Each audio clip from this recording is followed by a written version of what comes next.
3. Assalamualaikum warahmatullahi wabarakatuh. Selamat malam dan salam sejahtera untuk kita semua. Pada kesempatan kali ini, kami dari kelompok 2 kelas A akan menjelaskan mengenai tugas paralel computing, yaitu mengenai algoritma scan pada convex hull menggunakan versi Graham. Next.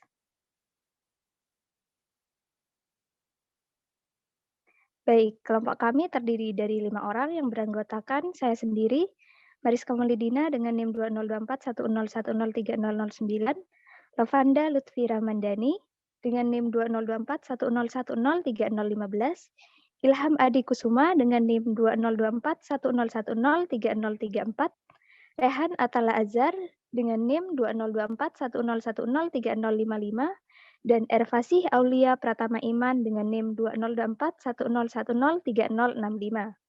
Next.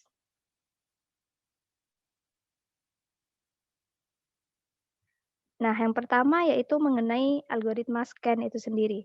Scan merupakan salah satu algoritma utama pada pemrograman paralel yang memproses atau melakukan scanning terhadap indeks-indeks atau array inputan dimulai dengan nilai awal yang diberikan. Operasi scan nantinya akan menghasilkan output tunggal tanpa menghitung ulang bagian sementara untuk elemen berikutnya.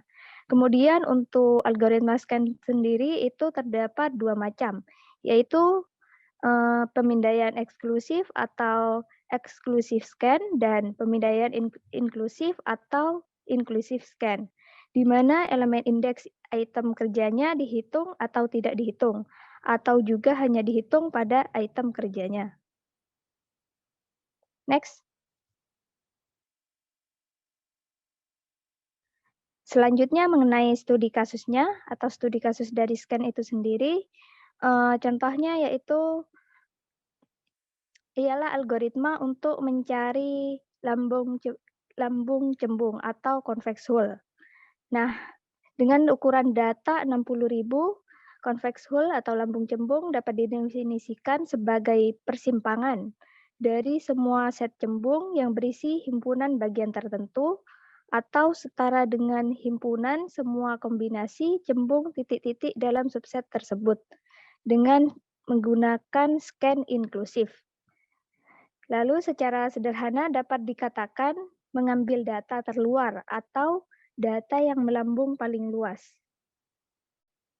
Next. Oke, selanjutnya terkait Graham Scan.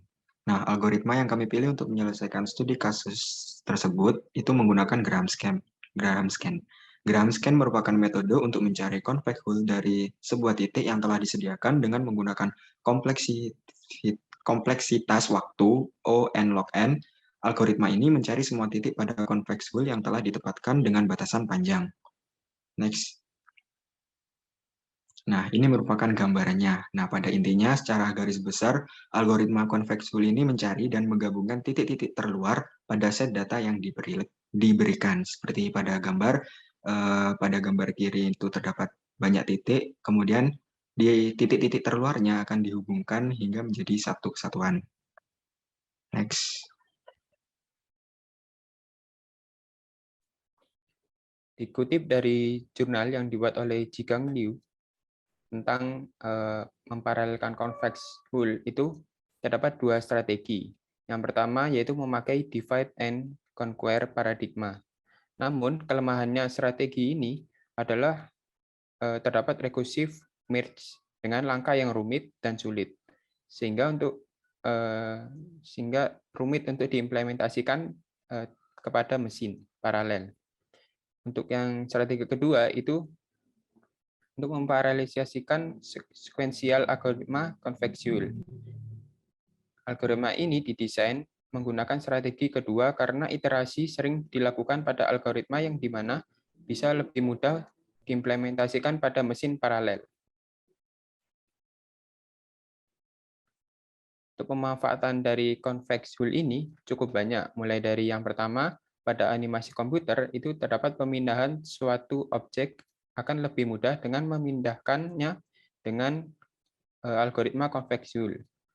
Untuk collision detection-nya, Yang kedua ada pada persoalan optimasi, itu karena penentuan titik ekstrimnya dapat membatasi kandidat nilai optimal yang diperiksa.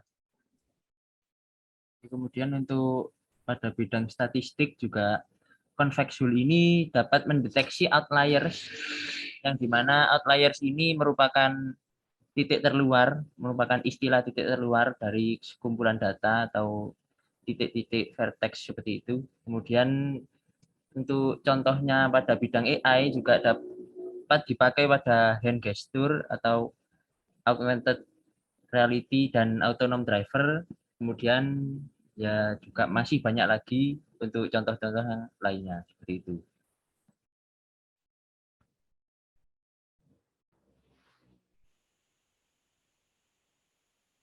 Lalu untuk demo aplikasinya, ini untuk implementasi codingannya, kami menuliskan code Convexul ini menggunakan bahasa C#.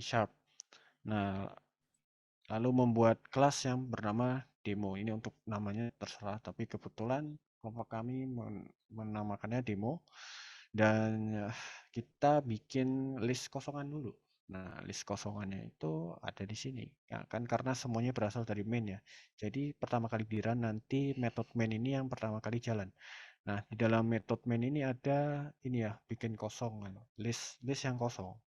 Nah, list yang kosong ini kita isi dengan data random, yaitu adalah 60 node atau 60.000 titik atau 60.000 node, dan untuk X dan Y-nya ini kita random.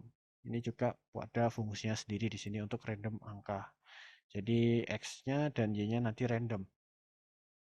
Nah, setelah semuanya sudah siap, list-nya sudah terisi juga nih ya, karena sudah di-append gitu ya, udah di-add setiap perulangan kalinya. Nah, lalu dipanggil ini metode Graham scan demo itu ada di sini. Nah, Graham scan demo ini di dalamnya ada juga kita menginitialize Graham scan. Nah, ini Graham scan didapat dari C# ini. C# yang lain ini. Lalu kita kasih nama variabelnya GS. Nah, lalu kita update stopwatch-nya. Ini kenapa stopwatch 2? Karena biar beda aja sama yang bawah. Stopwatch 1 ini karena kita butuh 2 stopwatch di sini ya. Kita butuh 2 stopwatch untuk sequential dan paralelnya. Nah, ini sequentialnya kebetulan namanya stopwatch 2 ini sebenarnya bebas namanya. Tapi yang pasti ini pasti di-update ya. Di-update start dan stopnya gitu ya. Untuk stopwatch agar kita bisa menghitung berapa runtime-nya, milisecond-nya. Nah, begitu juga dengan yang paralel, kita update start dan stopnya. Ini. Lalu kita panggil ini ya, GS itu tadi yang sudah kita initialize tadi ya dari Graham scan.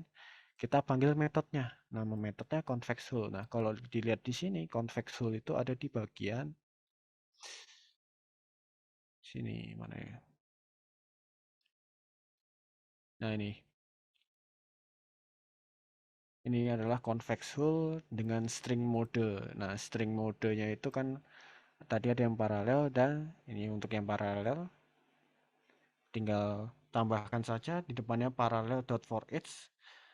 Nah, ini karena kami menggunakan strategi yang kedua tadi dari jurnal yang sudah dikutip, itu tinggal ditambahkan paralel saja di depannya for each ini.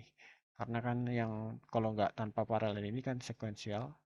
Nah, jadi yang sekuensial itu langsung diparalelkan gitu. Seperti itu. Lalu untuk yang versi sekuensial ini ya versi yang for each tapi tanpa paralel di depannya. Kalau paralel itu nanti dia langsung mengambil si thread laptop itu dan dimaksimalkan secara sebesar yang dia bisa, tergantung device. Nah, kalau sudah nanti ini ya langsung balik lagi ke program.cs dan menghasilkan waktunya, menghasilkan ya running time-nya. Nah, untuk demonya seperti ini. Waduh.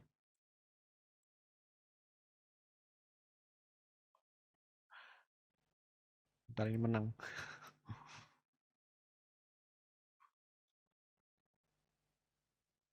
Wait, kok nggak mau deh.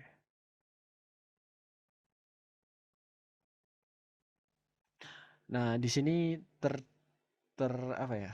Nah, di sini menghasilkan untuk sequential adalah 814 milisecond dan paralelnya itu 941 milisecond. Nah, ini di sini sama ya. Kenapa sequentialnya lebih menang? Karena balik lagi ke teori ini ya. Teori dari convex hull itu